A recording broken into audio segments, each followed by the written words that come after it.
Parents et enfants. Il m'a été montré que lorsque des parents qui craignent Dieu veulent corriger leurs enfants, ils devraient étudier leur caractère et leur tempérament afin de connaître leurs besoins. Certains parents ont le souci matériel de leurs enfants. Ils les soignent avec amour quand ils sont malades et pensent qu'ils ont ainsi accompli leur devoir. C'est une erreur, car leur tâche ne fait que commencer. On doit aussi se préoccuper des besoins de l'esprit. Il faut beaucoup de discernement pour trouver les remèdes qui conviennent à un esprit malade. Les enfants ont des épreuves difficiles à supporter et aussi accablantes que celles des personnes plus âgées. Les parents eux-mêmes ne se sentent pas toujours dans les mêmes dispositions. Il leur arrive d'être inquiets et d'agir d'après des opinions ou des sentiments erronés. Satan les assaille et ils cèdent à la tentation. Ils parlent d'une manière irritée et de façon à exciter leurs enfants. Ils sont parfois exigeants et de mauvaise humeur.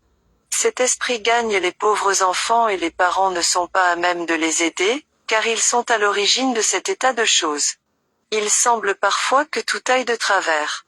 L'atmosphère est tendue et tout le monde en souffre.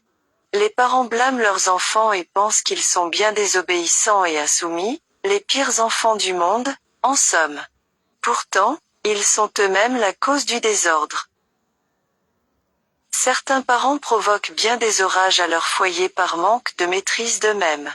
Au lieu de demander à leurs enfants avec gentillesse de faire ceci ou cela, ils leur donnent d'un ton robe des ordres accompagnés aussitôt de reproches immérités. Parents, une telle attitude à l'égard de vos enfants détruit en eux toute joie et toute ambition. Ils exécutent vos ordres non par amour, mais parce qu'ils ne peuvent faire autrement. Le cœur n'y est pas. C'est une corvée d'obéir et non un plaisir, et même souvent cela les pousse à oublier vos instructions, ce qui augmente votre irritation, et met les choses au pire. Leurs fautes sont ressassées et leur mauvaise conduite dépeinte sous les couleurs les plus sombres, si bien que le découragement les saisit. Ils ne se préoccupent plus de savoir s'ils plaisent ou non à leurs parents. Un esprit d'indifférence les gagne et ils cherchent en dehors du foyer le plaisir et la joie qu'ils ne trouvent pas à la maison. Ils s'associent aux enfants qui traînent dans les rues et sont vite corrompus comme eux. L'attitude des parents. Qui est responsable de ce grand péché?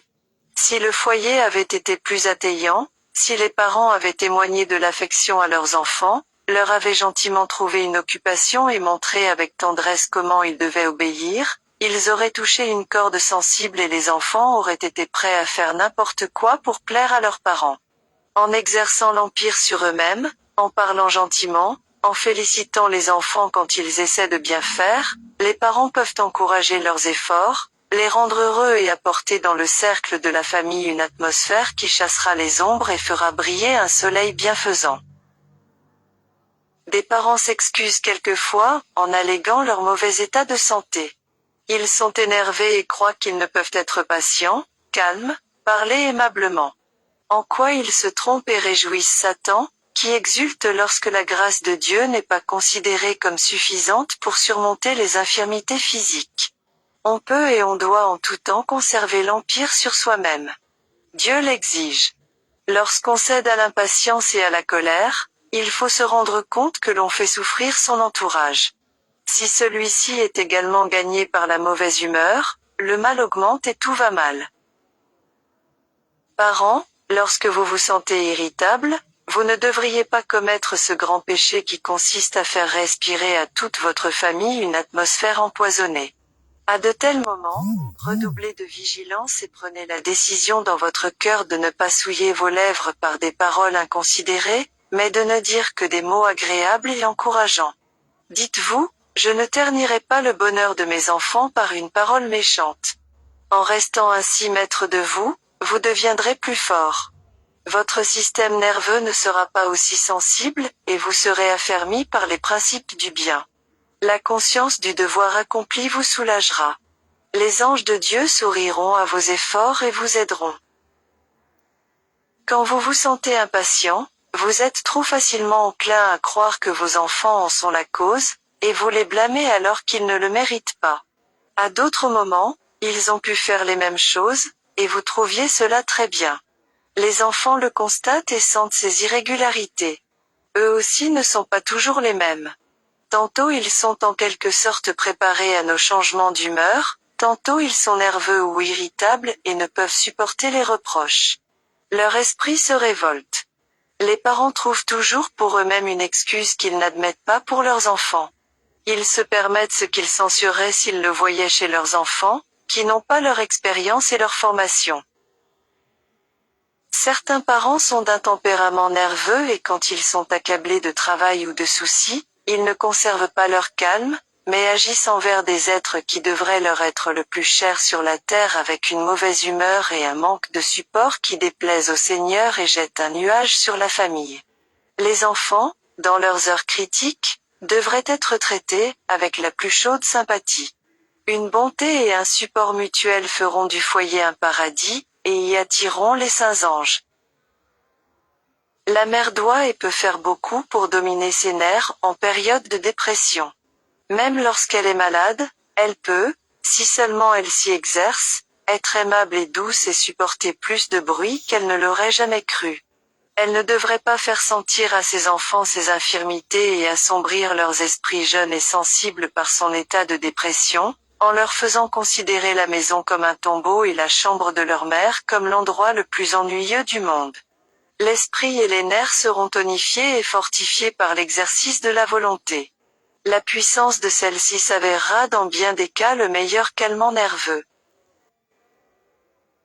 Un moment critique pour les enfants. Ne montrez pas à vos enfants un visage courroucé. S'ils cèdent à la tentation, mais qu'ils se repentent de leur erreur, pardonnez-leur comme vous espérez être pardonnés par votre Père céleste. Instruisez-les avec douceur et portez sur votre cœur. C'est un moment critique pour eux. Des influences agiront pour vous les arracher, mais vous devez neutraliser ces influences en apprenant à vos enfants à faire de vous leurs confidents auxquels ils viendront dire leurs ennuis et leurs joies. Ainsi, vous les sauverez de bien des pièges que Satan avait tendus sous leurs pas inexpérimentés. N'exercez pas sans cesse la sévérité, oubliant que ce sont des enfants et que vous l'avez été aussi. Ne vous attendez pas qu'ils soient parfaits, et n'exigez pas d'eux qu'ils agissent comme des adultes. En le faisant, vous vous fermeriez la porte de leur cœur et vous les amèneriez à l'ouvrir à de mauvaises influences, ce qui permettrait à d'autres de corrompre leurs jeunes esprits, avant que vous ayez eu le temps de vous apercevoir du danger. Satan et ses armées font tous leurs efforts pour régner sur l'esprit des enfants. Traitez donc ceux-ci avec une tendresse chrétienne. Ainsi, vous acquérez une influence considérable sur eux.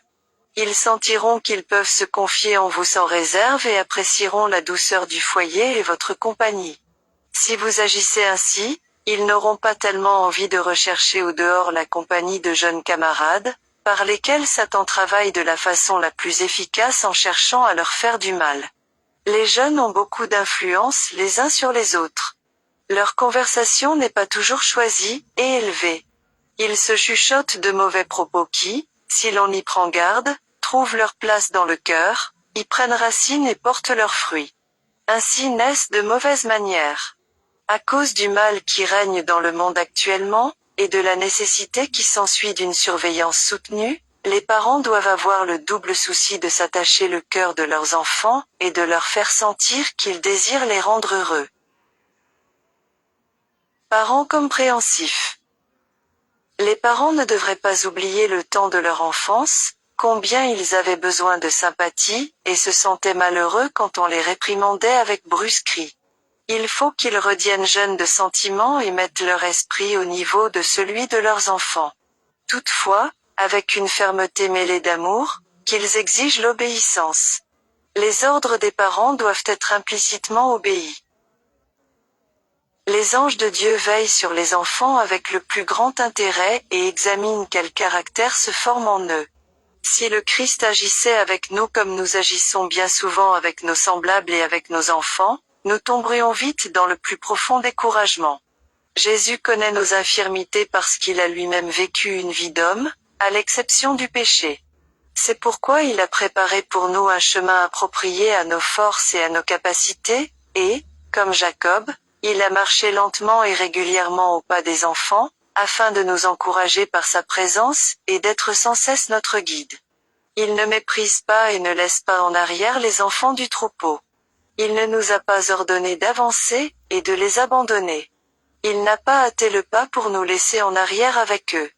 Mais il a aplani le sentier de la vie, même pour les enfants. Il veut que les parents, en son nom, conduisent leurs enfants sur la route étroite, car il a préparé un chemin à leur portée. Ce n'est pas en vain que vous manifesterez de l'affection à vos enfants. Associez-vous à leurs jeux, à leur joie et à leur peine. Ne leur montrez pas un visage courroucé et ne laissez pas échapper de vos lèvres un mot blessant, car Dieu l'enregistrerait dans ses livres. Des paroles dures aigrissent le caractère et blessent le cœur des enfants de blessures parfois difficiles à guérir. Les enfants sont sensibles à la moindre injustice et s'en découragent. Alors, ils ne prêtent plus attention aux ordres donnés avec colère et ne se soucient plus des punitions. Trop souvent les parents engendrent la révolte dans le cœur de leurs enfants par une mauvaise discipline, qui ne peut faire de bon caractère. Une mère qui n'a pas d'empire sur elle-même est incapable d'élever ses enfants. Chers frères et chères sœurs, ne soyez pas trop exigeants avec votre fils, de crainte que des reproches trop fréquents lui rendent votre présence désagréable et vos conseils haïssables.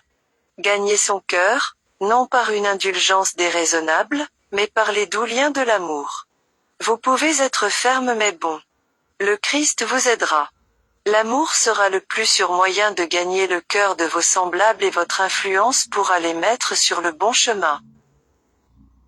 Je vous ai mis en garde contre l'esprit de censure, et je renouvelle mon avertissement. Le Christ fut parfois sévère dans ses reproches et dans certains cas il se peut que nous devions l'être aussi. Mais n'oublions pas que le Sauveur connaissait exactement la condition de ce qu'il reprenait, ainsi que la mesure des reproches qu'il pouvait supporter. Il savait aussi mesurer la pitié à ceux qui étaient dans l'erreur, le réconfort aux malheureux, les encouragements aux faibles. Il savait comment préserver les âmes du découragement et leur inspirer l'espoir, parce qu'il connaissait les dispositions et les épreuves particulières à chaque âme. Il ne pouvait pas se tromper. Chapitre 28, Les dangers de la jeunesse. Il m'a été montré quels sont les dangers de la jeunesse. Satan agit sur les esprits des jeunes gens et égare leurs pas inexpérimentés. Ils ignorent ses desseins. Aussi dans ces temps périlleux les parents devraient-ils agir avec persévérance pour repousser les premières approches de l'ennemi. Qu'ils instruisent leurs enfants quand ils sortent et quand ils rentrent, quand ils se lèvent et quand ils s'assoient, ligne après ligne, précepte après précepte, un peu ici et un peu là. L'œuvre de la mère commence dès la plus tendre enfance. Elle doit soumettre la volonté et le caractère de l'enfant, et lui apprendre à obéir. À mesure qu'il grandit, ne relâchez pas votre discipline. Il faut que chaque mère prenne le temps de raisonner avec son enfant, de redresser ses erreurs et de lui montrer avec patience quel est le droit chemin. Que les parents chrétiens sachent qu'ils doivent préparer leurs enfants à devenir des enfants de Dieu. Toute l'expérience religieuse se ressent de l'éducation reçue et du caractère modelé dans l'enfance. Si la volonté n'a pas été habituée à céder à celle des parents, il sera difficile d'apprendre plus tard à obéir. Quelle lutte difficile que de soumettre aux exigences de Dieu une volonté jamais subjuguée. Les parents qui négligeant cette tâche essentielle commettent une grave erreur, et pêchent contre leurs enfants et contre Dieu. Quand les enfants sont soumis à une stricte discipline, ils sont parfois mécontents et impatients d'être sous la contrainte. Ils désirent agir à leur guise, aller et venir comme bon leur semble. Ils pensent souvent, particulièrement entre 10 et 18 ans, qu'il n'y aurait pas de mal pour eux de se rendre à un pique-nique et se joindre à d'autres jeunes. Mais leurs parents voient le danger. Ils connaissent le tempérament de leurs enfants et savent quelle influence cela peut avoir sur leur esprit. Aussi, pour le bien de leurs âmes, ils les empêchent de prendre part à ces divertissements excitants. Lorsque ces enfants se décident eux-mêmes à abandonner les plaisirs du monde pour devenir disciples du Christ, de quel fardeau le cœur des parents fidèles n'est-il pas déchargé? Pourtant, même alors, l'action des parents ne doit pas cesser. Il ne faut pas laisser les enfants suivre leur propre voie, et choisir toujours eux-mêmes. Ils n'ont fait que commencer cette lutte sévère contre le péché, l'orgueil, la passion, l'envie, la jalousie, la haine et tous les défauts d'un cœur naturel. Les parents ont besoin de les surveiller et de leur donner des conseils, de décider pour eux en leur montrant que s'ils ne se soumettent pas de bon gré à leurs parents, ils ne peuvent obéir volontiers à Dieu, et qu'il leur est impossible d'être de vrais chrétiens. Les parents devraient encourager leurs enfants à se confier en eux, à leur dire leurs peines, leurs petites épreuves et leurs ennuis quotidiens. Ainsi, ils prendraient leur part des fardeaux des enfants et pourraient prier pour eux et avec eux afin que Dieu les protège et les conduise. Ils devraient leur rappeler sans cesse leur infaillible ami et conseiller, qui peut compatir à leurs faiblesses, car il fut tenté en toutes choses comme nous le sommes, sans toutefois pécher. Satan pousse les enfants à être réservés envers leurs parents, à choisir pour confidents leurs jeunes compagnons sans expérience, qui ne peuvent les aider ni leur donner de bons conseils. Des jeunes filles et des jeunes garçons se réunissent pour rire et plaisanter, éloignant le Christ de leur cœur et les anges de leur présence par leur badinage insensé. Une conversation sans profit sur les faits et gestes d'autrui, un bavardage léger sur tel jeune homme ou telle jeune fille dessèche les pensées nobles et pieuses, chasse du cœur les bons et saints désirs et le laisse froid et vide d'amour pour Dieu et pour la vérité. Les enfants seraient préservés de bien des maux s'ils étaient plus familiers avec leurs parents, et ceci devrait encourager chez leurs enfants une disposition à être ouverts et francs avec eux, à leur exposer leurs difficultés, et, lorsqu'ils sont hésitants sur la conduite à suivre, à leur demander leur avis. Qui peut le mieux voir et indiquer les dangers courus que des parents pieux? Qui comprend aussi bien qu'eux le tempérament particulier de leurs enfants? La mère, qui a surveillé chacune des dispositions de l'esprit dès la tendre enfance et qui a une parfaite connaissance des dispositions naturelles, est la mieux préparée pour conseiller son enfant. Qui peut dire aussi bien qu'elle, avec l'aide du Père, quelle tendance de caractère il faut refréner? Les enfants chrétiens estimeront au-dessus de tout autre bien terrestre l'amour et l'approbation de parents craignant Dieu. Ils les aimeront, et les honoreront. Leur principal souci sera de les rendre heureux. Les enfants indisciplinés qui n'ont pas reçu une bonne éducation, n'auront, dans ce siècle de rébellion, que peu le sentiment de leurs obligations envers leurs parents. Souvent, plus les parents font pour eux, plus les enfants sont ingrats et moins ils les respectent. Les enfants qui ont été gâtés et choyés s'attendent qu'il en soit toujours ainsi, sinon ils sont désappointés et découragés. Ces mêmes dispositions se remarqueront pendant toute leur vie.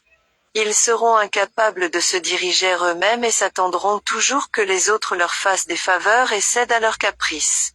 Une fois arrivés à l'âge adulte, s'ils rencontrent de l'opposition, ils se croient brimés. Ils mènent une vie pleine d'ennuis, presque incapables d'en supporter le fardeau, murmurant souvent et s'irritant de ce que tout ne s'accorde pas avec leurs désirs. Indulgence coupable. Certains parents enseignent à leurs enfants des leçons qui les conduisent à leur perte. Ils plantent des épines auxquelles ils se blessent eux-mêmes. Ils pensent qu'en satisfaisant les désirs de leurs enfants, et en les laissant suivre leurs propres inclinations, ils conserveront leur affection. Quelle erreur! Des enfants ainsi éduqués deviennent égoïstes, exigeants, arrogants, bref, un véritable fléau pour eux-mêmes et pour leur entourage. Les parents ont dans une grande mesure entre leurs mains le bonheur futur de leurs enfants. La formation du caractère leur incombe. Les instructions reçues dans l'enfance subsisteront pendant la vie entière. Les parents répandent une semence qui portera des fruits soit pour le bien, soit pour le mal. Ils peuvent élever leurs fils et leurs filles pour leur bonheur ou pour leur malheur.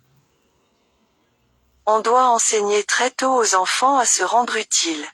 Bien des jeunes filles aujourd'hui peuvent voir sans remords leur mère, surchargée d'ouvrages, faire la cuisine, laver ou repasser pendant qu'elle reste assise au salon à lire des romans, à coudre quelques garnitures inutiles, à crocheter ou à broder.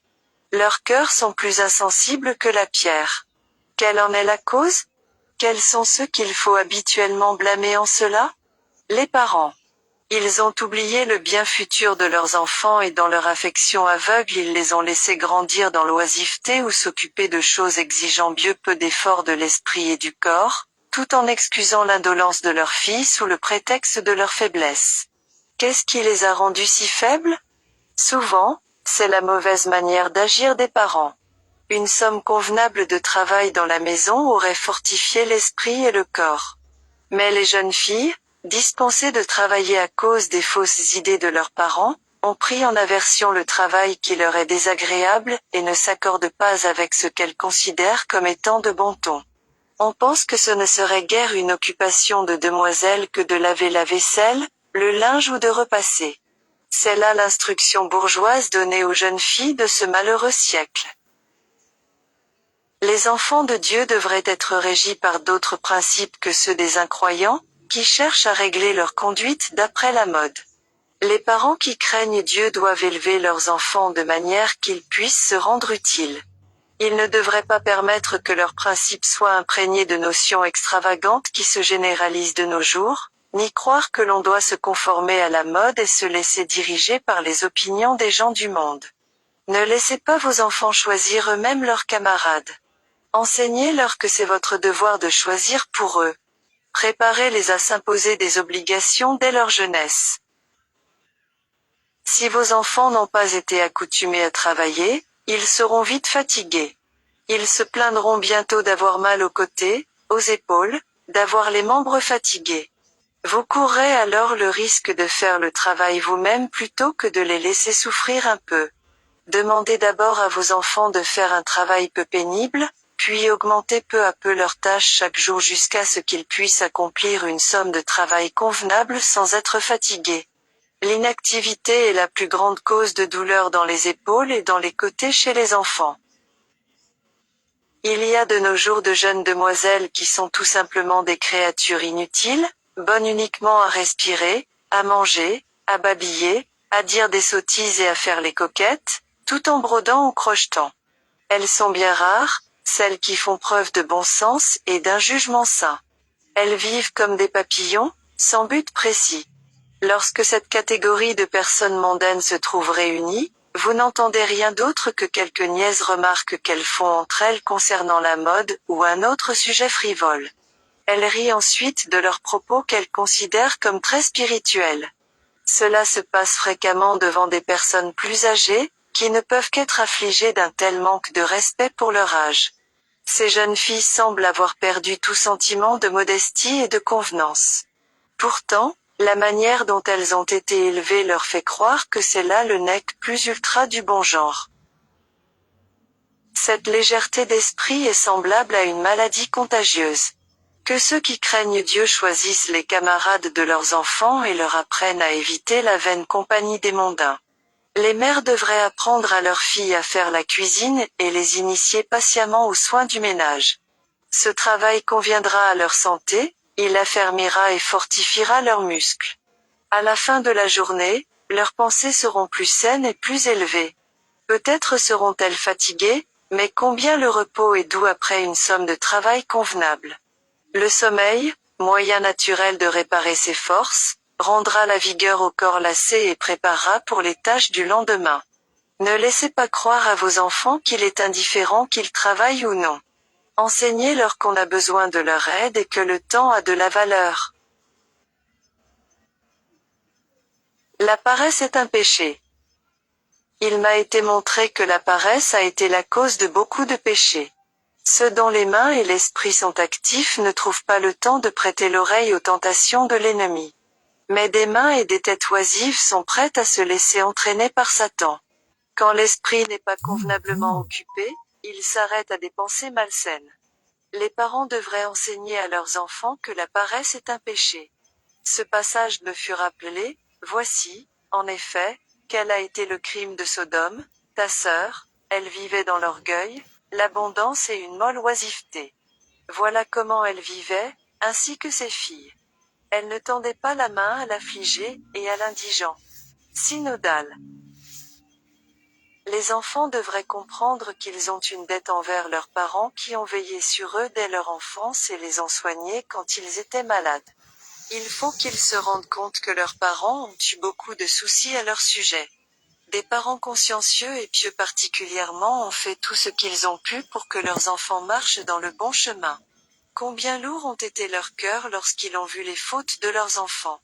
Si ceux qui ont fait saigner le cœur de leurs parents pouvaient voir l'effet de leur conduite, ils en seraient certainement touchés. S'ils voyaient les larmes de leur mère et entendaient les prières qu'elle adresse à Dieu en leur faveur, s'ils surprenaient ses soupirs étouffés, leur cœur serait attendri, ils se hâteraient de confesser leurs torts et d'en demander pardon. Il y a une tâche pour jeunes et vieux. Les parents devraient s'efforcer d'être mieux qualifiés pour accomplir leurs devoirs envers leurs enfants. Il en est qui ne les comprennent ni ne les connaissent réellement. Un grand fossé sépare souvent les parents des enfants. Si les parents voulaient essayer de mieux comprendre les sentiments de leurs enfants et les engager à s'ouvrir à eux, ils auraient une influence bienfaisante. La conversion des enfants.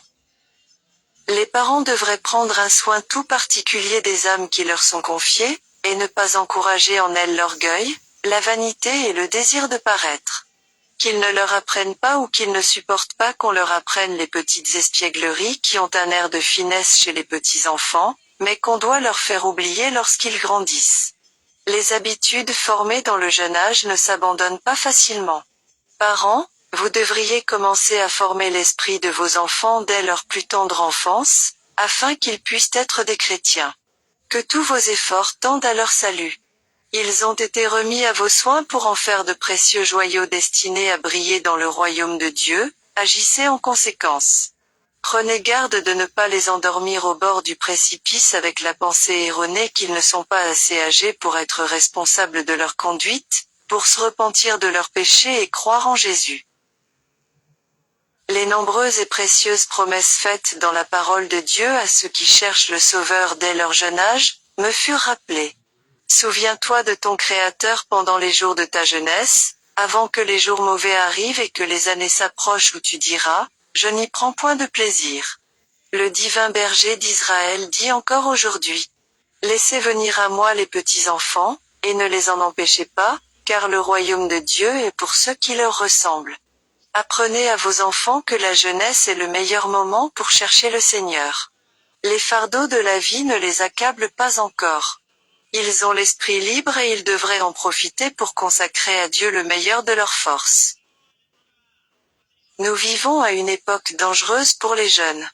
Un courant impétueux les entraîne à la perdition, et il faut une expérience et une force supérieure à celle de la jeunesse pour avancer à contre-courant. Il semble qu'en général Satan et ses anges conduisent la jeunesse à une ruine certaine. L'ennemi est en guerre contre le gouvernement de Dieu, et tous ceux qui sont disposés à soumettre leur cœur et à obéir au Seigneur sont tentés par le grand adversaire, qui cherche à les jeter dans la perplexité, et à les faire tomber dans le découragement, afin qu'ils abandonnent la lutte. Parents, venez en aide à vos enfants. Sortez de la léthargie dans laquelle vous avez été plongés. Veillez sans cesse et opposez-vous au courant du mal dans lequel Satan cherche à entraîner vos enfants. Ils n'arrivent pas à le faire d'eux-mêmes, mais vous pouvez beaucoup pour eux. La prière ardente et une foi vivante remporteront de grandes victoires. Certains parents n'ont pas compris la responsabilité qui repose sur eux et ils ont négligé l'éducation religieuse de leurs enfants. Dès le matin, les premières pensées du chrétien appartiennent à Dieu.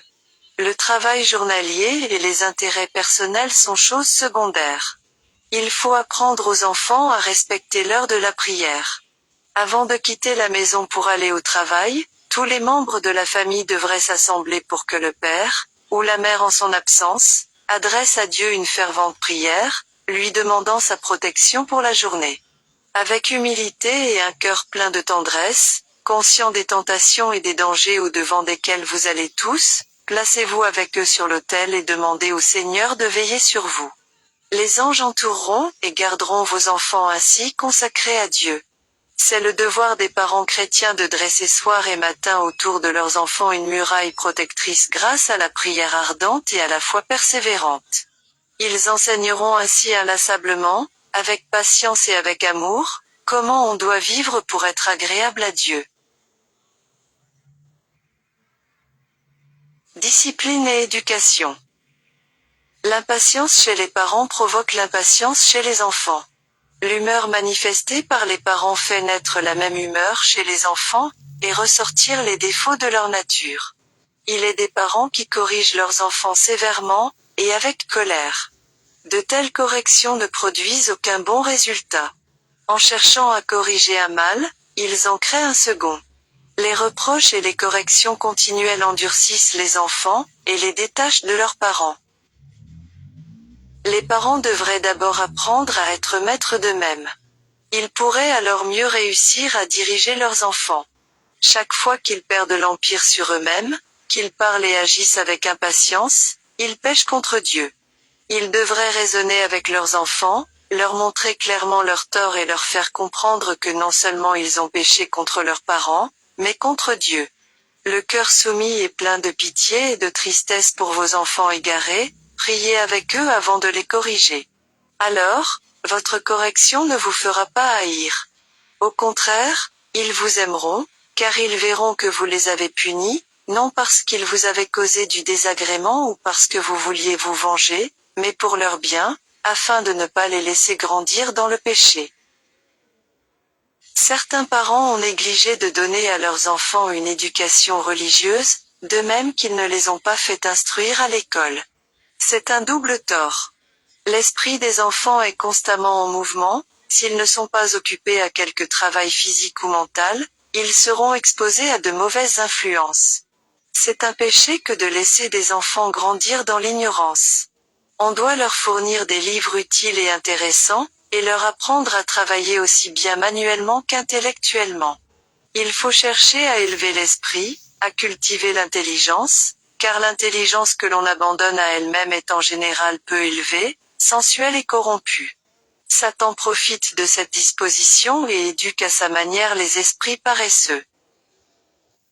Parents, les anges prennent note de toute parole impatiente et irritée que vous adressez à vos enfants.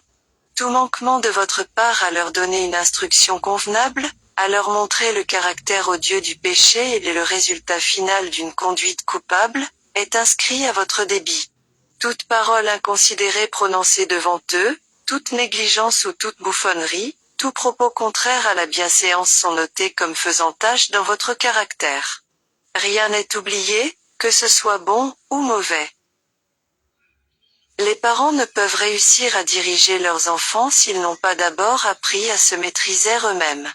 Qu'ils soient maîtres de leurs paroles et de leur contenance. Le ton de leur voix ne doit pas être troublé par l'excitation ou la colère.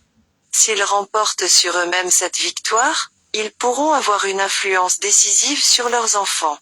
Ceux-ci peuvent désirer faire le bien et décider en leur cœur d'être bons et obéissants envers leurs parents, mais ils ont besoin qu'on les encourage et qu'on les aide. Ils peuvent prendre de bonnes résolutions, mais à moins que leur principe n'ait pour fondement la religion, et que leur vie ne soit soumise à l'influence sanctifiante de la grâce de Dieu, ils n'atteindront pas le but. Les parents devraient travailler de toute leur force au salut de leurs enfants. Il ne s'agit pas de leur permettre de faire eux-mêmes leur propre éducation. Il ne faut pas leur laisser apprendre indistinctement le bien et le mal en pensant qu'avec le temps le bien prendra le dessus, et le mal perdra de sa force. Le mal prospérera plus vite que le bien.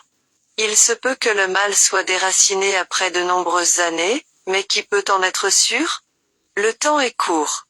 Il est plus facile et plus sûr de semer la bonne semence dans les cœurs de vos enfants que d'en arracher l'ivraie plus tard. Le devoir des parents est de veiller que les influences qui s'exercent sur leurs enfants n'aient un effet préjudiciable sur eux. Il faut choisir leurs camarades et ne pas les laisser choisir eux-mêmes. Qui se chargera de cette tâche sinon les parents? D'autres personnes s'intéressent-elles à eux autant que vous? Leur est-il possible d'avoir le même soin continuel et le même amour profond? Les enfants des observateurs du sabbat peuvent s'impatienter parfois et considérer que leurs parents sont trop stricts. De mauvais sentiments germent alors dans leur cœur, et ils nourrissent des pensées de mécontentement et de mauvaise humeur contre ceux qui travaillent à leur bonheur présent et éternel. Mais s'il leur est accordé de vivre, ils béniront plus tard leurs parents pour ce soin jaloux et cette vigilance exercée sur leurs jeunes années. Le plan du salut doit être expliqué aux enfants d'une manière si simple que leurs jeunes esprits puissent le comprendre. Ceux de 8 à 12 ans sont assez âgés pour qu'on leur parle de religion personnelle. Ne leur dites pas que plus tard ils seront assez grands pour se repentir et croire à la vérité. De très jeunes enfants, s'ils sont convenablement enseignés, peuvent avoir des idées justes sur leur état de péché, sur la voie du salut en Jésus-Christ. Les prédicateurs en général sont trop indifférents au salut des enfants, et ne s'adressent pas à eux d'une manière assez personnelle. On laisse souvent passer les meilleures occasions d'agir sur leur esprit. Influence du foyer. La mauvaise influence qui entoure nos enfants est presque invincible. Elle corrompt leurs esprits, et les entraîne à la perdition. Les jeunes ont un penchant naturel pour les choses insensées. Aussi dans leur premier âge, avant que leur caractère soit formé et que leur jugement soit mûr, ils manifestent fréquemment une préférence pour des camarades qui exercent sur eux une influence néfaste. Il en est qui s'attachent à des enfants de l'autre sexe, méprisant les conseils de leurs parents et violant le 5e commandement. Il est du devoir des parents de surveiller les allées et venues de leurs enfants. Ils devraient les encourager et chercher à les engager à demeurer auprès d'eux en les attirant à la maison par d'agréables occupations qui leur feraient reconnaître que leurs parents s'intéressent à eux. Il faut que le foyer soit un lieu agréable et serein. Père et mère, parlez avec bonté à vos enfants. Rappelez-vous combien vous êtes sensible, combien peu vous supportez d'être blâmé. Pensez que vos enfants vous ressemblent. Si vous ne pouvez souffrir les reproches et les blâmes, vos enfants, qui sont plus faibles que vous, ne peuvent les endurer davantage. Ne chargez donc pas les autres d'un fardeau que vous ne pouvez porter vous-même. Que vos paroles, aimables et enjouées, soient de véritables rayons de soleil pour votre famille. Les prévenances et le soin que vous aurez pour vos enfants vous seront rendus au centuple. Les parents n'ont aucun droit à jeter un voile de tristesse sur le bonheur de leurs enfants en les reprenant avec sévérité pour des bagatelles. Les fautes et les péchés doivent être reconnus comme tels, et il faut prendre des mesures fermes afin d'en éviter le retour. Faites comprendre à vos enfants en quoi ils ont tort, mais ne les découragez pas. Donnez-leur au contraire l'espoir qu'ils peuvent s'améliorer et mériter votre confiance et votre approbation. Trop d'indulgence. Il est des parents qui commettent une grave erreur en laissant trop de liberté à leurs enfants. Ils ont parfois une telle confiance en eux qu'ils ne voient pas leurs défauts. C'est un tort de leur permettre d'aller faire des visites à une grande distance sans être accompagnés par leurs parents ou par des personnes responsables. Cela ne leur fait pas de bien, car ils se pénètrent de leur importance, considèrent ensuite qu'ils ont certains droits, et se trouvent lésés si on les en prive.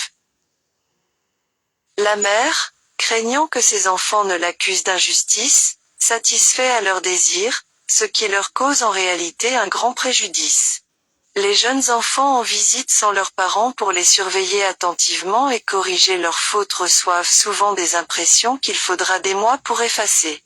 Il me fut rappelé certains cas où des parents qui avaient des enfants pieux et obéissants, les avaient envoyés assez loin de la maison chez des amis en qui ils avaient la plus grande confiance.